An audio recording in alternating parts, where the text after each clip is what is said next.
Welcome back to the Junk Man's Adventures, and this is another auto vlog. In this auto vlog, I'm going to go over some more routine maintenance that I'm doing to this vehicle before I really put any serious miles on it and put it on the road for a long trip. One of the things is changing the transmission fluid. In this case, I took it into a shop to have a fluid exchange, and also I had them put a new pan gasket on while they were in there. And it just seemed easier for them to do it rather than me on this type of transmission. Also, what came along with this service is my mechanic, and most mechanics do this too, is a full vehicle inspection of a lot of the common and critical parts. And they give you a little breakout of recommended services or things that should need some attention. Now, of course, if you watch some other videos, I've already addressed or noted some of these for a future repair that I'll do. But let's go through it. Okay, let's start at the top here, and it's broken down into good and then recommended and then critical items. But as we see here, it's a lot of common stuff, and if we get to the under the hood, check the battery cables, hold down, all that stuff, dry belt, serpentine belt, temperature, they check that out good, although I'm going to replace all of that just to know it's new. Antifreeze and coolant, well, it's in good shape, but I'm probably going to have that flushed or exchanged either way. Transmission fluid, well, it checks out because I just had that done.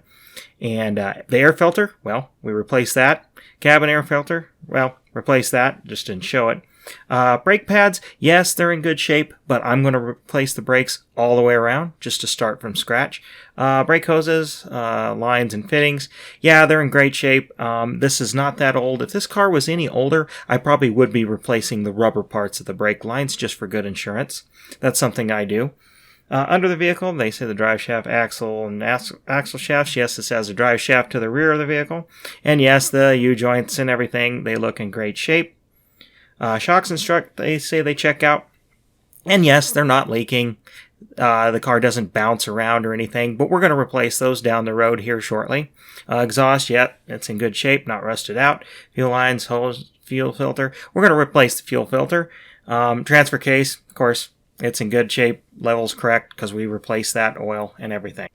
Here is the suggested for service section, and they identified the power steering fluid. They say the steering fluid is contaminated, and the recommended action for the power steering fluid is an exchange and maybe diagnose a fluid leak if there is one.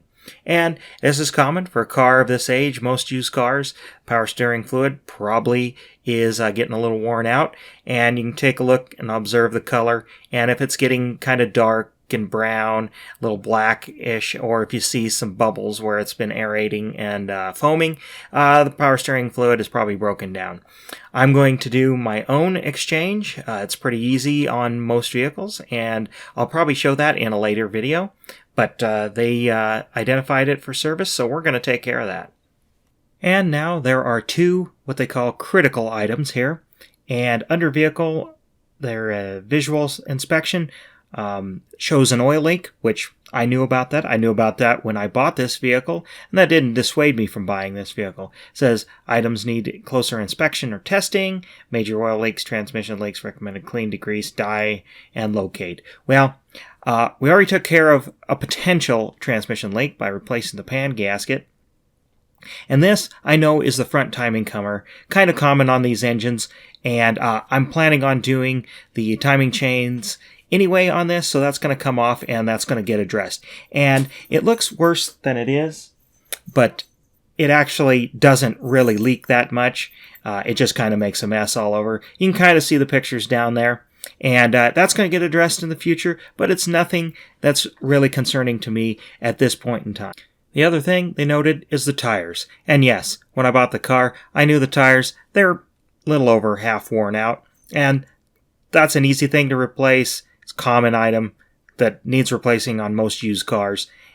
So no big deal here, but they identified it for me. And lastly, here's a couple other things that I identified, of course, before I bought the car, and they're not big deals. I'm going to show replacing these items as well, and I had already addressed these in a previous video, but one of the lower control arm bushings is, it's a little worn.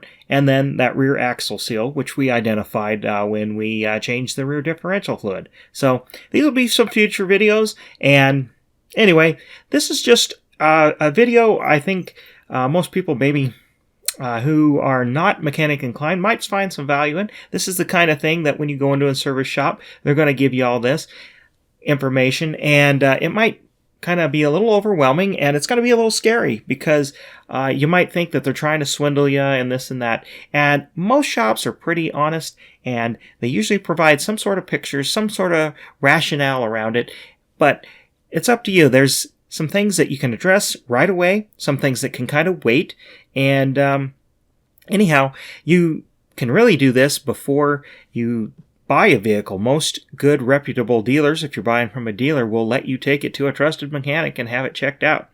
I trust myself. I identified all this stuff.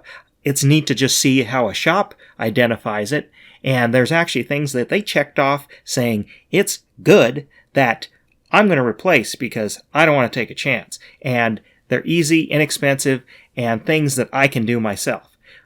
Anyhow, I hope you found some value in this video. I know this is a little bit different than my content, but I hope you subscribe. I hope you follow.